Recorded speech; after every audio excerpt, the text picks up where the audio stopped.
What is up, guys? I'm that CardFighter, and welcome to this week's episode of CardFighters Thoughts. Today we're going over episode 10 of CardFight Vanguard Next. Before we get into it, I'll let you know spoiler warning. There will be spoilers, so if you haven't watched it, go watch it. Come back to me. I'll leave a link in the description below. Also I'll be watching the video without any sound, as always. So yeah, let's get into it. And so this episode focuses heavily on an early qualification for the U20 tournament, and it's heavily focused around like the card fights and all that. So it should be a good episode.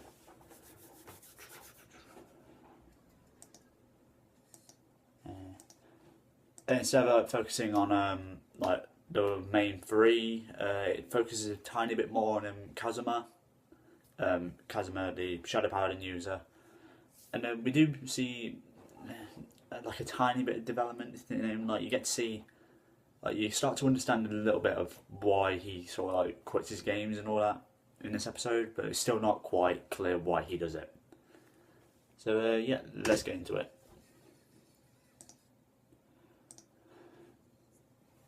Okay, first off, I would say like the art style of this one, it's not bad. It's not like the cleanest it could be, like compared to like previous episodes. It's sort of like it looks good on some parts and then just looks a bit messy on other parts. If that makes any sense. So,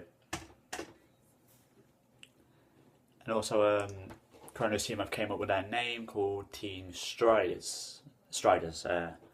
Obviously focusing on Generation Striding. It's not a bad name, but like Tokar does add a bit of a comedic effect to it, saying like in English that means you either like stride or take a wide step. It's quite funny because it just like completely like messes up like Chrono's thought on the name. Like he thought it would be like a really cool name, like to do with Vanguard and all that, and then Tokar just like lays down the truth on him. So.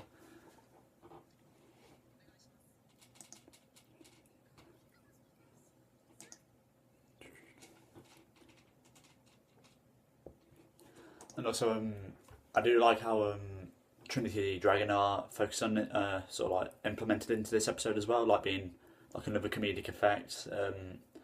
Like what's his name, Tsuneto. He's the Oracle think tank user of the group, and he's just like he wants to do one in this episode, and it's just really funny because like he gets like partnered up with Mamoru twice, which is absolutely hilarious, and then he gets partnered up against the Dragon Empire branch leader. So that is pretty funny. Like he's expecting to do well in this, and then like just gets absolutely messed up. It's quite funny.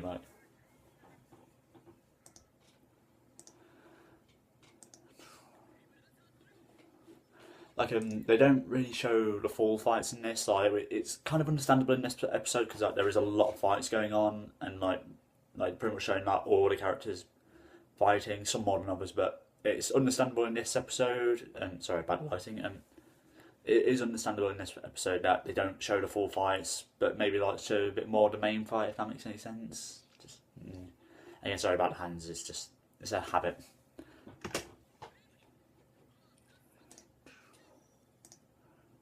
We do see more of the support from from the new character booster that's coming out, Try 3 next. So yeah, that's pretty cool.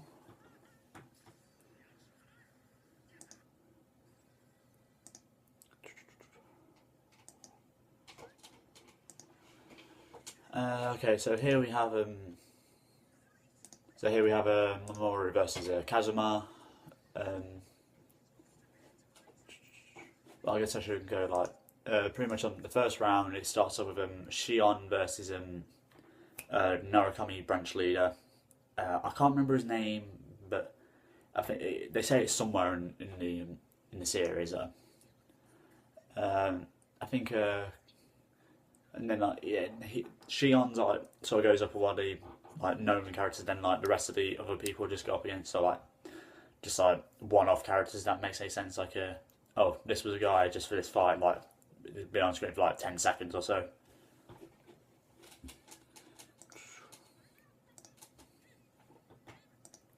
But yeah, it's nice to see that. Would do like to see a bit more of the support for the clans you know, you get to see like what sort of, you get a rough idea of what the skills are and all that. And so yeah, it's pretty good.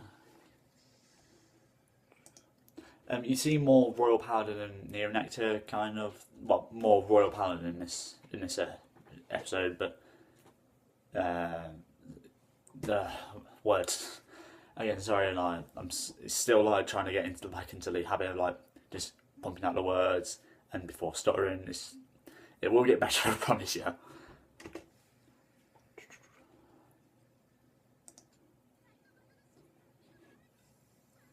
We also do see some Battle Sister support coming in, which is nice if you're a Battle Sister player.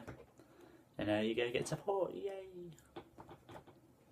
It's nice to see that because like Battle Sisters are very, very unsupported. And it's nice to see them, like, you know, it's nice to see them being brought back, if that makes any sense. Like, how many times am I going to say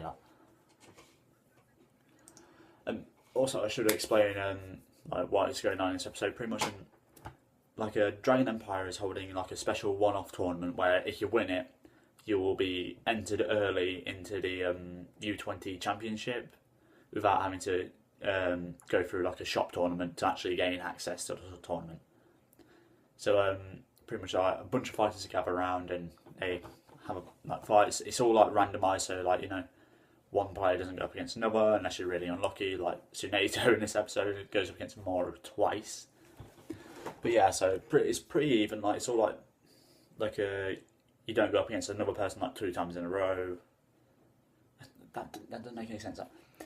It's all randomised, let's just say. Like so, like you don't get to pick your opponent to like oh, I know I can beat you, so I'm going to challenge you like pretty much 3 times in a row. No, it's not like that. So yeah, like pretty much if you win this, like whichever team has the most points will gain early access to the U20 Championship without having to go through another tournament just to hopefully gain access.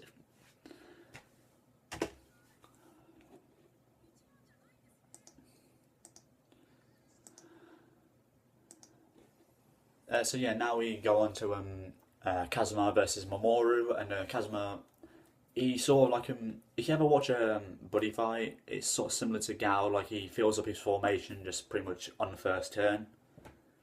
This is like what Kazuma does as well, because Kazuma is an aggressive player, and again also he's playing up against Kagero, which will tire units, and the more grade 1s that he puts onto the field, the quicker it'll be activate ritual, because Kagero will retire those units obviously, and the more grade 1s you have in the drop zone, the better for Shadow Paladin. So yeah, it's understandable why Kazuma's doing this, although he does call more triggers in grade 1s. But yeah, like it's understandable why he's like sort of calling down his hand, but also I probably would have like, you know, saved some cards for my shield, because like he's called down a critical trigger, which could have been an easy 10k shield, and like could have probably saved him from an additional attack. So yeah.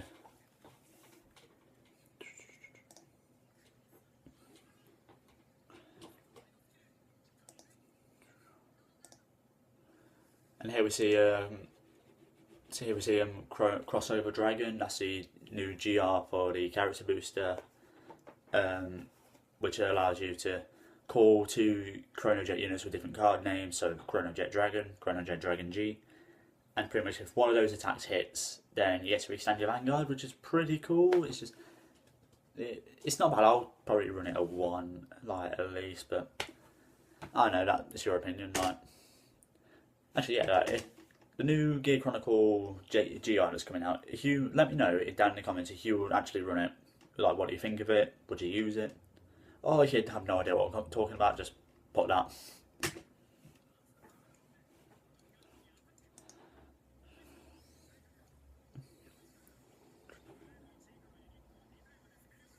So here we see Shadow Paladin in full effect, like retiring their units, superior calling grade 1s. So pretty much basic Shadow Paladins. And here we see probably one of the most broken GRs in Vanguard, Denial Griffin, which allows you to retire a rear guard that is attacking. it's just so broken. Like, yeah, Gear Chronicle has one similar, but like they can either get another attacker later or they're just losing a grade 1. So, not that bad. Compared to Denial Griffin, which can retire anything. And now we're getting to the point where you do see Kazuma, like, see a little bit, you see like him getting a little bit passionate, and then like just like it had sort of like a hint of passionate. No, words, come on. Pretty much like you see like he gets like really into the fight, and then but as soon as like he doesn't start going his way, you can see the frustration in his eyes. Like he gets like he does about 3 drive checks, no triggers. He does about like that twice. I can just see like he's had enough. Like he doesn't want to continue a fight that he knows that he thinks he's not going to win. So in the end, he just gives up. Like he does try and turn it around, but then he just like gives up. And here we do see I do think Kazumi Onimaru, the Nubatama user from episode 1, is linked to Kazuma, because in this like flashback you do see like his similar hairstyle. So I do think like later on in the series we will see like a confrontation between Kazuma and Kazumi. So I'm looking forward to that, and maybe that will be the thing to break Kazuma out of his shell, so he won't stop like giving up. He'll actually like go through with the fight and won't just run off every time things don't go his way.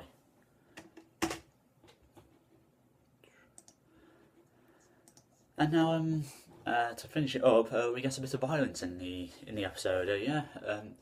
I do like how Vanguard is sort of like sort of matured, is like showing a more mature audience now, because like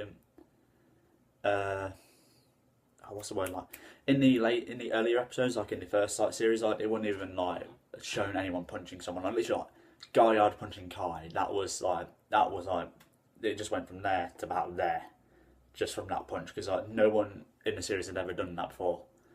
And now like then Stridegate came along, like Ryuzu like burned to death. Well, he already died, but then his corpse was burnt. Then you got like Ibuki nearly dying. You got him like breaking his arm. Like Vanguard is just taking like a really dark turn in a sort of way, like showing more violence in a way, but it's not like so like it's not really violence as in like no, it's just like everywhere you go, it's like sort of like subtle, like, but when it does happen, like you do like wow. But yeah, like here we see like Kazumi just like he's had enough of Chrono, like he doesn't want to be around him at the moment, because like he's just trying to get him to stop quitting, like stop like giving up on fights, and then it's just I've had enough, I don't want to be around you, just punching him right in the face, and then Chrono, being his character, retaliates, and then that's just the end of it. Like, that was probably one of the best scenes in this episode, I must say. Sorry again if I've mumbled and rambled on in this episode. This will be where I wrap it up. Overall, it was a good episode. Art style could have been a bit more clean and crisp, if that makes any sense. And like the confrontation scene, that was pretty well done. Like there was a lot of tension between Kazumi and Chrono, and I thought that was very well executed. And probably not my favourite episode so far. That would probably have to go to episode 1. But yeah, very good episode. Like and they do like they do like tell you that the association is trying to do something about like all the underground like card fighters, like Kazuma has been like associated with, and we get to hopefully see that in future episodes. Right, so if you like this video, don't forget to drop a like, comment down below, subscribe, and I'll catch you next time. Bye.